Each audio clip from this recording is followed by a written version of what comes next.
Ouvrons notre Bible au livre d'Ézéchiel, chapitre 34, Ézéchiel 34. Jugement contre les pasteurs méchants. Jugement contre les méchants pasteurs. Ézéchiel 34, versets 1 à 6. Jugement des pasteurs infidèles. Ézéchiel avait auparavant placé la responsabilité de la condition spirituelle pathétique d'Israël sur ses dirigeants dans Ézéchiel 22, versets 6 à 12. Ici, Yahweh lui a demandé de prophétiser contre les bergers de la nation.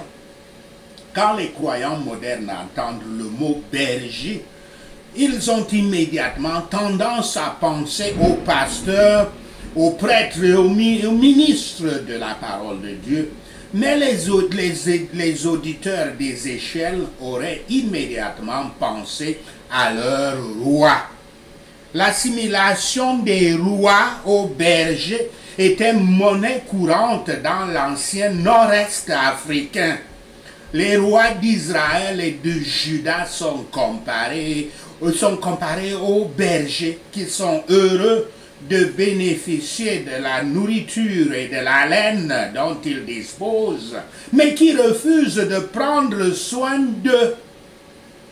Sur les 42 rois qui avaient régné de Saul à Sédécias, c'est-à-dire de l'an 1030 avant Yahshua Christ, en l'an 586 avant Yahshua Christ, très peu étaient constamment fidèles à leur responsabilité en tant que surveillants, contrôleurs, en tant que leader du peuple de Yahweh. Une autre poignée était modérément fidèle, mais la plupart étaient complètement insensibles aux besoins des gens, aux besoins du peuple, car ils utilisaient leur position, leur fonction seulement pour s'agrandir. L'exil d'Israël est le résultat direct de la malfaisance de ses rois, ses prêtres et ses prophètes. Les bergers infidèles sont monnaie courante dans l'Israël de Yahweh d'aujourd'hui, qu'on appelle la chrétienté, le royaume chrétien mondial. Verset 2 à 4. Par les bergers, Ézéchiel veut dire le roi, les magistrats, les prêtres et les prophètes. Cela s'adresse aux leaders contemporains des églises mondaines qui dirigent des entreprises à but lucratif de l'église, des royaumes individuels et des royaumes et des principautés individuelles qu'ils ont créées pour eux-mêmes. S'ils avaient nourri le troupeau ainsi que eux-mêmes, ils n'auraient pas été blâmés. Mais ils ne se soucient pas des gens sur lesquels ils sont, au-dessus desquels ils sont placés. Ne s'occupent que de leurs propres affaires pour avoir accumulé de la richesse et de l'honneur. Mais ils négligent le bien du peuple. Oui, ils les oppriment même cruellement. Ce sont des églises stériles où les croyants ne trouvent aucune aide pour leurs problèmes, aucune délivrance, aucune guérison, aucune direction des croyants à travers la porte étroite du salut par la puissance du Saint-Esprit. Sans aucun doute, les bergers devraient nourrir le troupeau de Yahweh. C'est leur devoir, l'occupation de leur fonction, de le faire. Les rois et les gouvernements, les rois et les gouvernants doivent gouverner leurs sujets, défendre leurs personnes, les personnes de leurs sujets et leurs biens, et leur garantir leurs privilèges et leur liberté, Et les leaders ecclésiastiques, ministres de la parole de Dieu, doivent nourrir le troupeau ou l'église de Dieu qui leur est confiée avec la connaissance et la compréhension, comme cela est dit dans Jérémie 3, verset 15, et avec les grâces divines qu'ils apportent à leur troupeau en utilisant leur don du Saint-Esprit. Pourtant, ces pasteurs de Yahweh, ces dirigeants civils et ecclésiastiques du peuple affluent, utilisent leur pouvoir sur eux et exercent leurs fonctions simplement pour leurs avantages temporels et leurs émoluments. Ils exigent leurs tribus et leurs impôts, leurs dîmes et leurs offrandes et avantages avec beaucoup de sérieux. Et ils oppriment et même détruisent le peuple, les gens, pour s'enrichir. Mais ils ne font aucun effort pour pourvoir au bien de l'État ou des âmes de ceux qui leur sont confiés. Ils enlèvent la vie aux riches et les ressources par des moyens injustes afin de s'enrichir des biens de leurs victimes. Ils ne prennent aucun soin pour le bénéfice de leur troupeau temporel ou spirituel. Ils sont si ignorants qu'ils ne savent pas les nourrir. Et ils sont si indolents qu'ils ne l'ont jamais, ils sont si indolents qu'ils ne prendront pas la peine de le faire. Et ils sont si traîtres et infidèles qu'ils ne l'ont même jamais désiré ni conçu. Les faibles languissent. Pourtant, ils ne les renforcent pas avec leur aide, leur conseil et leur assistance. Ils n'ont pas appliqué les remèdes appropriés aux désirs et aux nécessités de ceux qui sont commis à leur charge. Les magistrats n'ont pas pris soin de soulager les nécessiteux et de défendre les opprimés. Les pasteurs, prêtres et prophètes n'ont pas été diligents pour donner au peuple les instructions appropriées pour rectifier les erreurs de ceux qui étaient dans l'erreur, pour avertir les indisciplinés et pour réconforter les inconscients. Ils n'ont pas donné de soulagement aux affligés et aux misérables, une métaphore tirée des chirurgiens qui ligotent la plaie pour les guérir. Ils n'ont pas, par leurs instructions et leurs exhortations, cherché à reprendre ceux qui s'étaient égarés du chemin de la vérité et à réclamer ceux qui étaient prêts à périr dans leur péché. Plutôt, ils se sont efforcés de les réduire et de les gouverner par les méthodes grossières de contrainte et de cruauté, et non pas par la douceur de la raison et de l'argumentation, de la patience, du soin et de l'amour. Et leur gouvernement sur eux a été exercé par la tyrannie et l'oppression au lieu de la justice, de la bonté et de la bienfaisance. Verset 5. Les calamités du peuple sont attribuées à la faute des dirigeants. Non pas parce que les gens eux-mêmes étaient exempts de péché, le contraire a été abondamment affirmé dans ce livre, mais parce que les péchés du peuple étaient en grande partie dus aux mauvais exemples, aux idolâtries, aux oppressions et à la désobéissance de leurs dirigeants envers Dieu. Faute de bon gouvernement et de doctrine sainte, le troupeau périt. Verset 6. Sans des guides appropriés, le peuple de Yahweh s'est en effet éloigné de lui. Et il n'y a eu personne pour s'enquérir de leurs conditions de perdus et pour les rechercher. Les gens devinrent comme des moutons sans berger, furent livrés en proie à leurs ennemis, et la terre fut complètement désolée.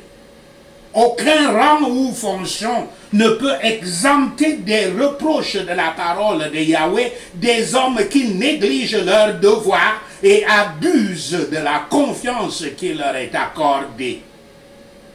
Ézéchiel 34, versets 7 à 16, le peuple sera rétabli dans son pays. Dans un tel état de choses, il est clair que le premier acte de miséricorde envers le troupeau doit être d'enlever les bergers infidèles. Ceci est promis dans les versets 7 à 10. Mais à la manière d'Ézéchiel, avec la déclaration réitérée de l'infidélité des bergers. Yahweh est sur le point de prendre les choses en main. Il tiendra les bergers incompétents responsables de leur infidélité. Son principal intérêt, cependant, n'est pas de punir les dirigeants, mais plutôt de sauver ces moutons d'eux. Tout à fait différent des règnes égoïstes des rois d'Israël, Yahweh s'occupera des besoins de son peuple et pourvoira à ses besoins. L'Éternel a déclaré qu'il avait prévu la miséricorde envers le troupeau dispersé. Sans doute faisait-il en premier lieu référence à la restauration des Juifs. Il représentait aussi le soin du bon berger des âmes de son peuple. Il les trouve dans leurs jours d'obscurité et d'ignorance et les amène à son troupeau. Il vient à leur secours dans les temps de persécution et de tentation. Il les conduit dans les voies de la justice et les fait reposer sur son amour et sa fidélité. Les orgueilleux et les autosuffisants sont les ennemis du vrai évangile et des croyants. Contre de tels ennemis, nous devons nous garder. Yahweh a le repos pour les saints inquiets et la terreur pour les pécheurs présomptueux. Ézéchiel 34, versets 17 à 31. Le royaume de Yahshua, versets 17 à 24. Ceux qui sont riches et puissants, je cite, ceux qui sont appelés, je cite, celles qui sont grasses et vigoureuses, fin de citation, verset 16, continueront à profiter des pauvres et des faibles. En fait, la question ne sera pas finalement résolue tant que Yahweh n'aura pas fourni un nouveau berger semblable à son serviteur David. Ce sera une seule personne qui incarne parfaitement l'idéal royal. Il se peut que l'effondrement de Juda, la capture de ses rois et l'exil de son peuple à Babylone ait signifié la fin de l'alliance de Yahweh avec la maison de David. Cependant, la déclaration par Ézéchiel de la promesse de Yahweh révèle que l'alliance avec David n'a jamais été révoquée. La promesse est toujours en vigueur. Les descendants de David seront à nouveau assis sur son trône. La nation entière semblait être le troupeau du Seigneur. Pourtant, ils avaient des caractères très différents. Mais lui, Yahweh, savait distinguer entre eux. Par de bons pâturages, l'on sous-entend la pure parole de Yahweh. Et par les eaux profondes, on veut dire la distribution de la richesse, mais aussi le don du Saint-Esprit. Versets 25 à 31. Avec la nomination de ce nouveau roi, Yahweh établira une alliance de paix avec Israël, le peuple de Dieu. Ézéchiel énumère un certain nombre d'images de bénédiction et de prospérité que l'alliance accordera au peuple de Dieu, comme cela est évoqué dans Lévitique 26 et Deutéronome 28. Tout ce que Yahweh avait promis à Israël finira par se réaliser. Les derniers versets sont une prophétie de Yahshua HaMashiach, Yahshua le Messie, et des temps les plus glorieux de son Église, une prophétie des temps les plus glorieux de son Église sur terre. Sous lui, en tant que bon berger, l'Église serait une bénédiction pour tous. Yahshua, bien qu'excellent en lui-même, était une plante tendre sur le sol sec. Étant l'arbre de vie portant tous les fruits du salut, Yahshua fournit la nourriture spirituelle aux âmes de son peuple. Notre constant désir et notre prière devrait être qu'il puisse y avoir des douches de bénédiction dans tous les lieux où la vérité du Christ est prêchée, et que tous ceux qui professent l'évangile soient remplis de fruits de la justice et du Saint-Esprit. Sachez ceci, et le Seigneur Yahweh vous bénira. Prenons ces points de prière. Prions Ézéchiel 34. Prions contre les faux pasteurs et pour la venue du Christ. Je prophétise contre les pasteurs de l'église de Yahweh, au nom de Yahshua le Messie. Je prophétise et je vous dis, leader de l'église de Yahweh, écoutez la parole du souverain Yahweh. Malheur à vous, pasteurs, qui ne vous occupez que de vous-même, au nom de Yahshua le Messie. Les bergers devraient prendre soin du troupeau, au nom de Yahshua le Messie. Tu manges le lait caillé, tu t'habilles de laine et tu égorges les meilleurs animaux, mais tu ne prends pas soin du troupeau. Au nom de Yahshua le Messie, je prie.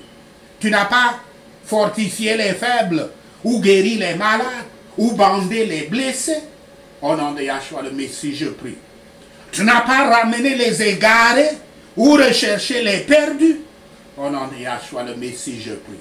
Tu as dirigé le troupeau durement et brutalement. Au nom de Yahshua le Messie, je prie. Alors le troupeau est dispersé parce qu'il n'y a pas de berger. Et quand ils sont dispersés, ils deviennent la nourriture de tous les animaux sauvages. Au nom de Yahshua le Messie, je prie. Les bergers de Yahweh errent sur toutes les montagnes et sur toutes les hautes collines. Au nom de Yahshua le Messie, je prie. Ils sont dispersés sur toute la terre et personne ne les cherche ni ne les fouille. Au nom de Yahshua le Messie. C'est pourquoi, pasteur, écoutez la parole de Yahweh. L'Éternel est vivant, car son troupeau n'a pas de pasteur. Il a donc été pillé et il est devenu la nourriture de tous les animaux sauvages.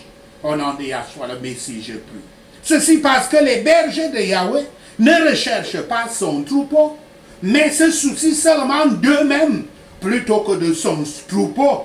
Au nom de Yahshua le Messie, je prie. C'est pourquoi, pasteur, voici ce que dit le Seigneur Yahweh. Il est contre les bergers et il les tient responsables de son troupeau.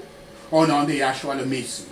Yahweh enlève ces bergers du troupeau afin qu'ils ne puissent plus se nourrir. Au nom de Yahshua le Messie. Yahweh sauve son troupeau de leur bouche et il ne sera plus de la nourriture pour eux au nom de Yahshua le Messie. Yahweh lui-même recherche ses brebis et les soigne au nom de Yahshua le Messie. Comme un berger veille sur son troupeau dispersé lorsqu'il est avec eux, Yahweh s'occupe de ses brebis au nom de Yahshua le Messie. L'Éternel les sauve de tous les lieux où ils sont dispersés pendant les jours de nuages et de ténèbres au nom de Yahshua le Messie.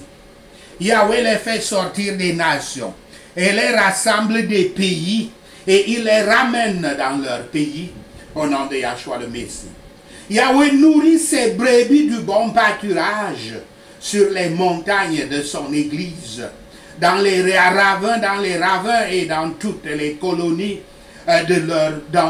des pays au nom de Yahshua le Messie. Yahweh les nourrit avec un bon pâturage. Et les hauteurs des montagnes et de son église sont leur pâturage au nom de Yahshua le Messie. Là, les brebis de Yahweh reposent dans un bon pâturage. Et là, ils paissent dans les pâturages riches des montagnes de son église au nom de Yahshua le Messie. Yahweh cherche les perdus et il ramène les errants au nom de Yahshua le Messie. Yahweh affermit les blessés et fortifie les faibles, mais il détruit l'élégant et le puissant au nom de Yahshua le Messie. Yahweh fait paître son troupeau avec justice au nom de Yahshua le Messie. Et vous, son troupeau, écoutez la parole du souverain Yahweh. Il jugera entre un mouton et un autre, entre les béliers et les chèvres, au nom de Yahshua le Messie. Il vous suffit de vous nourrir du bon pâturage. Vous ne devez pas piétiner le reste de votre pâturage avec vos pieds, au nom de Yahshua le Messie. Il vous suffit de boire de l'eau claire. Vous ne devez pas rendre boueux le reste avec vos pieds, au nom de Yahshua le Messie. En tant que troupeau de Yahweh, vous ne devez pas vous nourrir de ce que vous avez piétiné et boire ce que vous avez brouillé avec vos pieds au nom de Yahshua le Messie. Regardez, Yahweh jugera entre les gros moutons et les brebis maigres au nom de Yahshua le Messie.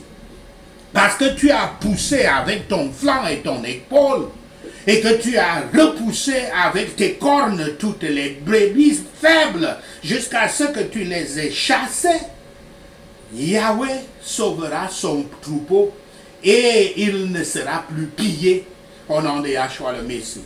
Yahweh juge entre un mouton et un autre au nom de Yahshua le Messie.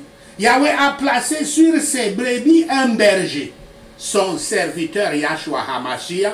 Alléluia. Yahweh l'Éternel est leur Dieu et son serviteur Yahshua est le prince parmi eux. Ainsi parle le Seigneur au nom de Yahshua le Messie. Yahweh avait conclu une alliance de paix avec son troupeau et débarrassé le pays des bêtes sauvages afin que ces brebis puissent vivre dans le désert et dormir dans les forêts en toute sécurité au nom de Yahshua le Messie. Yahweh avait fait d'eux et des lieux entourant sa colline une bénédiction au nom de Yahshua le Messie. Yahweh envoie les averses en bonne saison. Ce sont des douches de bénédiction au nom de Yahshua le Messie. Les arbres donneront leurs fruits et la terre donnera ses récoltes. Les gens seront en sécurité dans leur pays au nom de Yahshua le Messie. Et ils sauront que Yahweh est l'Éternel lorsqu'il brise les barres de leur joug et les sauve des mains de ceux qui les ont asservis au nom de Yahshua le Messie.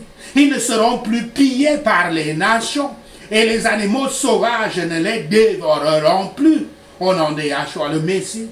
Ils vivront en sécurité et personne ne leur fera plus peur au nom de Yahshua le Messie. Yahweh leur fournira une terre réputée par ses récoltes et ils ne seront plus victimes de la famine dans le pays et ne porteront pas le mépris des nations au nom de Yahshua le Messie. Vous êtes les brebis de Yahweh, les brebis de son pâturage, et il est votre Dieu. Merci Seigneur d'avoir entendu nos prières. Merci Père pour tes réponses à nos prières. Seigneur, nous te rendons gloire, nous te louons, nous t'adorons, nous bénissons ton Saint-Nom. Au nom de Yahshua le Messie, nous prions. Amen. Alléluia.